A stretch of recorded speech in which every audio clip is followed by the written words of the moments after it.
la suite et la dernière partie des Sartois du Web, toujours sur LMTV Sarthe, mais également sur Twitch, où vous pouvez interagir et poser toutes les questions que vous souhaitez. Et maintenant, place à la Brigade du Web, et c'est maintenant.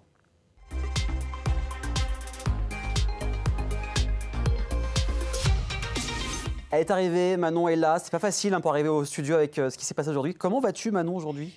Malgré les embouteillages, très bien. Ça va, voilà. Elle a failli s'énerver, c'est pas grave. Là, ça va mieux, elle est sur le plateau. On va parler de plein de choses, d'événementiels, d'applications et la journée mondiale de... Il va rester jusqu'à la fin de la chronique pour découvrir tout ça. On commence par la fête du feu. La fête du feu, la fête du jeu plutôt. Du jeu, pardon. Du jeu. Moi, je veux bien faire la fête du feu, mais... Non, c'est mon correcteur qui a dû changer la lettre. Voilà, la fête du jeu, pardon. Oui, par la fête du jeu. Donc, on commence par aller à Beaumont-sur-Sarthe. Voilà, donc c'est demain, la fête du jeu. C'est organisé pour la 3e année consécutive par le centre social Georges Rouault. Et le principe de cette journée est simple. S'amuser, seul, entre amis, en famille. Oui. Le principe est... Voilà, c'est ça, c'est la base. On passe un moment convivial, riche de toutes sortes de jeux. Donc, ça va de la murder party à l'escape game, à l'initiation de jeux de rôle. Il y a même un espace de rétro gaming, donc c'est quand même assez vaste.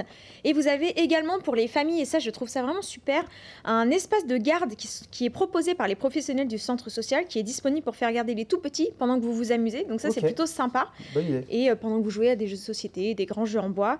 Il y a également une soirée qui sera consacrée à une murder party où bénévoles et salariés du centre social tiennent un rôle pour vous amener à résoudre l'enquête. Donc ça c'est plutôt sympa. C'est clair. Voilà.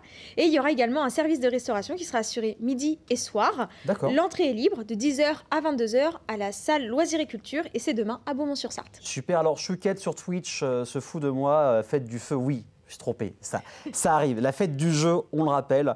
En plus, 10h-22h, ça permet d'avoir un large créneau horaire. Et ensuite, direction l'abbaye de l'Épau. Oui, alors là, on change un peu de registre pour clair. le coup, voilà. Donc ce week-end à l'abbaye de l'Épau, donc l'abbaye de l'Épau c'était Ivry-l'Évêque pour ceux qui ne le savent pas, pour la seconde fois, l'édition Bienvenue sur Mars va accueillir un salon du livre en partenariat avec l'association La 25e heure du livre. Donc l'idée de ce week-end, c'est qu'au travers de différents types d'art, comme par exemple les spectacles, la lecture, la musique, les arts numériques et plastiques, cet événement il est vraiment fait pour discuter, pour échanger et se questionner sur la place des sciences qui sont en fait au cœur de l'actualité aujourd'hui. Donc ce week-end, vous pourrez assister à plusieurs tables rondes avec des auteurs et autrices de science-fiction et d'imaginaire, donc ça c'est plutôt sympa. C'est clair. Et vous pourrez profiter en fait des séances de dédicaces pour échanger. Donc là, vous allez avoir le programme de Bienvenue sur Mars qui va s'afficher à votre écran, avec les thématiques des tables rondes qui sont les suivantes: la cité de demain, la décroissance en science-fiction et la figure de l'autre. Et vous pourrez également réaliser, donc ça c'est plutôt sympa, des ateliers d'écriture, vous pourrez participer à un ciné-concert, à des lectures musicales et plein d'autres choses. C'est assez vaste, c'est assez varié. Okay, cool. Et l'entrée est gratuite, elle se fait de 10h à 19h, samedi et dimanche. Voilà, plein de belles choses à faire à Ivry. Il y a plein de choses qui se passent en Sarthe ce week-end. Il va bien falloir gérer son planning. Alors, juste avant que tu arrives, on parlait IA, donc intelligence artificielle. Et là, avec l'art, donc ça peut faire débat, mélanger IA et art, mais il y a quelque chose qui se passe et c'est assez sympa. C'est ça, exactement. Donc, dans le cadre du programme qui est associé aux photographiques, donc les photographiques, on en a parlé, je crois, il y a 2 semaines. C'est ça, exactement. Voilà, ça va durer 1 mois avec plein d'expos un peu partout dans le Mans et en Sarthe. Et là, c'est la Mixta Media Gallery, qui est située rue Vergalan au Mans, qui lance une nouvelle exposition intitulée Intelligence artificielle et art. Donc, ça va durer près d'1 mois. Il y a les créations de 11 artistes qui travaillent avec ou partiellement avec l'intelligence artificielle, qui sont présentés au public. Donc ça fait un petit moment maintenant que les générateurs d'images par l'IA sont arrivés.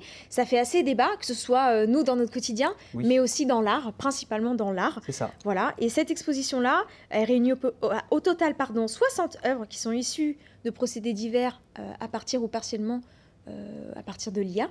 Et du coup, ça permet vraiment, quand on va voir cette expo, elle est très sympa, j'y suis allée, très très sympa, de se rendre compte concrètement de qu'est-ce que c'est déjà l'IA et de qu'est-ce que ça peut produire en fait. Bien sûr, parce que ça a beaucoup été diabolisé il y a 1 an. Alors, c'est vrai que ça peut faire peur sur certains métiers. Donc là, c'est bien de le lire aussi partiellement. Ça peut donner des idées aussi. Oui, bien sûr. Oui, ça donne des idées. Et d'ailleurs, il y a des choses qui sont très futuristes, d'autres très modernes, et ça fait très réaliste. Donc parfois, on se perd, on se dit, oh là là, vrai cliché, faux cliché. Et puis bon, il y a quand même il y a un cliché à un moment donné d'une femme avec un dragon. Mais c'est dans la société d'aujourd'hui. Donc du coup, c'est hyper bien fait. D'accord. Et on se dit, ouais, c'est fou, quoi. Et il y a toujours, évidemment, des artistes qui sont réfractaires et qui refusent d'utiliser ce genre de programme parce que pour eux, c'est un peu de la triche, ça dénature l'authenticité artistique même. Et puis, il y en a d'autres qui adhèrent carrément à ce concept et profitent de l'IA pour faire des choses complètement surréalistes et c'est plutôt chouette. Et donc c'est à la Mixta Media Art Gallery, pardon, qui est située. Ouais, c'est un peu dur quand tu essaies de le dire rapidement. C'est ça, exactement. C'est pas évident. Et donc ils sont situés rue Vergalen au Mans et cette expo est visible du mercredi au samedi après-midi de 14h à 19h.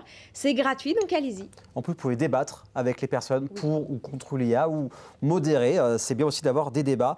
On parle d'application, une appli que je ne connaissais pas, Ecosia. Alors c'est même pas une appli, c'est mon mari qui m'a fait découvrir ça. D'accord, ok. En fait, c'est un navigateur internet. Ok. Voilà. Et en fait, l'idée, c'est d'avoir un impact positif sur la planète sans bouger de chez soi. Et bien en fait, c'est possible grâce à ce navigateur qui s'appelle Ecosia. Et concrètement, qu'est-ce que c'est? C'est donc un navigateur qui vous permet de participer à la reforestation dans plus de 35 pays. D'accord. Voilà. Okay. Et leur objectif, c'est restaurer et protéger des zones critiques de biodiversité en plantant des espèces variées. L'idée, c'est d'éviter les monocultures parce que sinon, il n'y a pas de biodiversité qui se fait. Clair, hein. Voilà, concrètement. Et Ecosia, il faut savoir que c'est quand même plus de 500 espèces d'arbres différentes plantées à des endroits stratégiques de la planète et en partenariat avec les communautés locales. Donc ça apporte aussi de l'emploi localement. Donc ça, c'est quand même assez chouette. Et pour participer à ce beau projet, rien de plus simple, vous allez sur www.ecosia.org ou vous tapez juste Ecosia dans votre navigateur Google ou autre. Et en fait, vous avez juste à faire d'Ecosia votre navigateur par défaut et ça vous permet en fait d'aider, de planter des arbres. Et ce qui est super sympa dans ce navigateur, c'est qu'il y a des valeurs claires, transparentes, qui sécurisent en fait les utilisateurs, c'est-à-dire que 100% des bénéfices qu'ils réalisent vont pour la planète. Voilà, il n'y a pas d'actionnaire, il n'y a pas tout ça. Il y a une transparence totale sur les projets en cours et leur avancement. Quand on va sur ecosia.org, on peut trouver tous les projets qui sont en cours, ce qui a été planté, ce qui va bientôt être planté, etc. Donc ça, c'est chouette.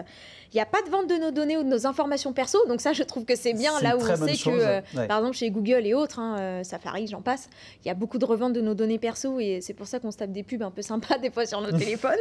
Et surtout, ils ont un bilan carbone neutre grâce à une alimentation totalement solaire pour leur navigateur web. Donc vous savez l'essentiel. Donc si vous avez envie d'avoir un impact positif sur la planète, c'est simple, utilisez Ecosia comme navigateur par défaut. Voilà, tout en restant chez vous.